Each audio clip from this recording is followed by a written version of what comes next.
Wagwan, welcome back to my YouTube channel. My name is Dreycosting. It's the first time over here. What we do over here is to analyze the financial market, like chop it up in pieces, so each and everyone can understand. What is a pip? Also, what's a pipette? So the unit of measurement to express the change between two currencies is known as a pip, right? So on a normal circumstance, right, most pairs has 4 decimal places, right? So you see a figure at the front, then you have point 1 2 3 4, right? So those 4 decimal places, right, is what counts the pip value. The one to the extreme right is the one that is going to move first by 1 unit. Let us take a graphical view of this. Alright, so watch me now. Let's take EURUSD for an example. You have the number before the decimal point, then you have 4 decimal places. The one to the far right is what we use to measure the pips, right? So it represents 1 pip, right? So 1 pip move is from 5 to 6, right? That's 1 pip, right? So therefore, in order for this to reach 1, this would have to reach 10, correct? But also, you have pairs like UJ that carries 2 decimal places, right? So the pip is on the far right of the second decimal place, right? Same thing. Increase by 1, that's 1 pip. So when you hear we say in the market that we're chasing pips, right? This is what we mean. So a pair is measured in pips in terms of the movement. But one of the things that you need to understand that each pair, their pip value is not the same. Not all pairs are equal, right?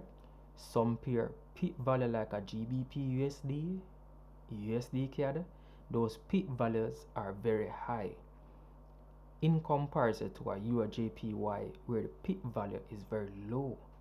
That is why you make more money off some pairs than the next, and vice versa, you lose more money on some pair than the next. So it's very important for you to know the pairs that actually pays out more pip value, right? So for argument's sake, one pair pay out a pip value of $10 per pip, while the other might pay out $2 per pip or $3 per pip, right? So this is the movement in pip, right? Let's go a little further. Let's break down this chart, right?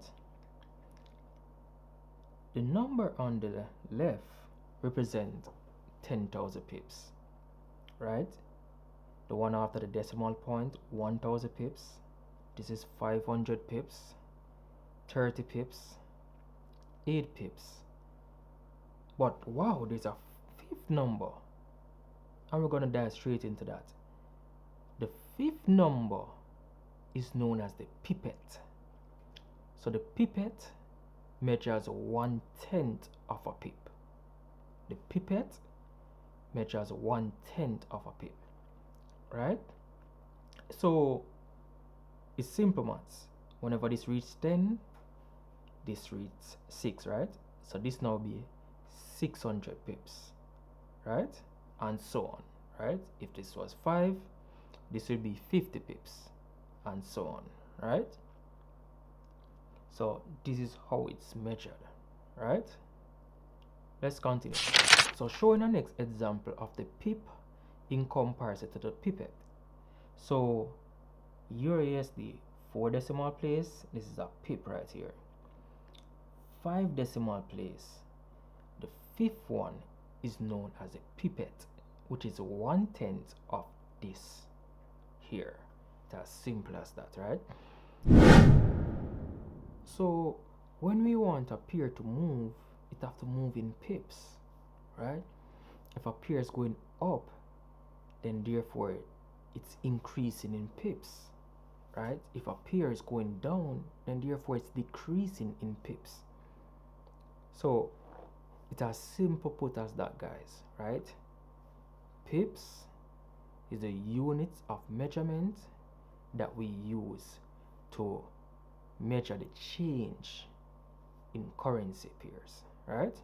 That's it. Thank you guys for watching, and if there's anything in the forex market that you'd like to see me cover, please comment below and I'll try my very best to assist you. Go on, big up on yourself and enjoy the rest of your week. I'm out.